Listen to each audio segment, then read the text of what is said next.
ধর্ষকের মৃত্যুর আগে ধর্ষিতাকে মৃত্যুবরণ করতে হয়। এটা হচ্ছে আমাদের সোনার বাংলাদেশ।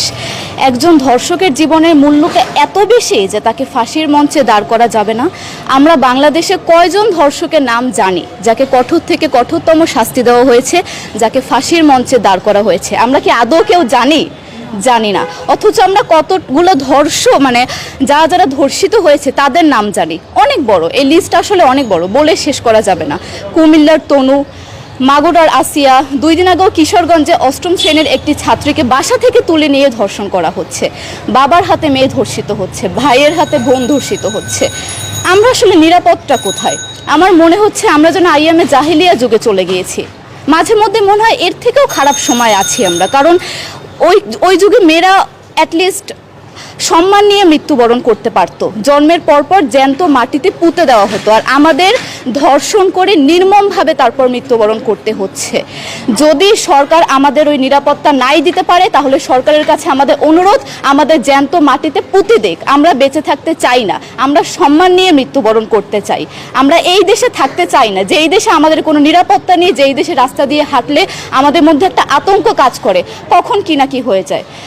আইন উপদেষ্টা বললেন যে ধর্ষকের নাকি ফাঁসি দেওয়া সম্ভব হবে না, তাহলে নাকি নিরীহ মানুষকেও মাঝে মধ্যে ফাঁসির ব্যবস্থা করা, মিথ্যা মামলায় ফাঁসি দিয়ে ফাঁসির ব্যবস্থা করা হতে পারে। আইন উপদেষ্টার কাছে আমার প্রশ্ন, আল্লাহ না করুক আজকে যদি আপনার কাছের কেউ, আপনার বোন অথবা আপনার স্ত্রী অথবা আপনার মেয়ের সাথে যদি এরকম কোনো কিছু হতো, আপনি কি আসলে এটা বলতে পারতেন যে না, ধর্ষককে ফাঁসি দেওয়া যাবে না? কোনোদিনও পারতেন না। আপনি সবার আগে তার ফাঁসির ব্যবস্থা করতেন, সম্ভব হলে নিজের হাতে মেরে ফেলতেন। তাহলে আমাদের বেলায় কেন এত বৈষম্য? আমরা কি দোষ করেছি? আমরা কি নারী না? আমরাও তো কারো বোন, আমরাও তো কোনো বাবার সন্তান, আমাদেরও তো বেঁচে থাকার অধিকার আছে, তাই না? কিছু হলে মেয়েদের পোশাকের দোষ দেওয়া হয়। আমার কাছে প্রশ্ন, একটা 8 বছরের শিশুর মধ্যে এরকম কি থাকতে পারে যেটা একটা পুরুষকে অ্যাট্রাক্ট করবে, যেটা একটা পুরুষকে সিডিউস করবে? সেরকম হলে আসলে ধর্ষণ করা হতো সবসময় প্রাপ্তবয়স্ক মহিলাকে। কিন্তু আমরা আসলে পরিসংখ্যান গবেষণা করলে দেখতে পারি যে ধর্ষক সবচেয়ে বেশি করা হচ্ছে শিশুদেরকে, কিশোরীদের সবচেয়ে বেশি ধর্ষণ করা হচ্ছে। দৃষ্টিভঙ্গি পরিবর্তন করুন, চিন্তা ভাবনা পরিবর্তন করুন, ধর্ষকদের আইনের আওতায় আনুন।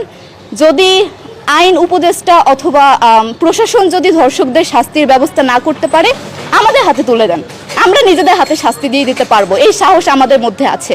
বেঁচে থাকার জন্য আমাদের যতটা কঠিন হতে হবে, আমরা কঠিন হওয়ার জন্য প্রস্তুত আছি। আমরা ফাঁসি চাই, ধর্ষকদের কঠোর থেকে কঠোরতম শাস্তি চাই। যতদিন না পর্যন্ত ফাঁসি দেওয়া হবে, যতদিন না পর্যন্ত ধর্ষকদের শাস্তির ব্যবস্থা করা হবে, আমরা আমাদের আন্দোলন অব্যাহত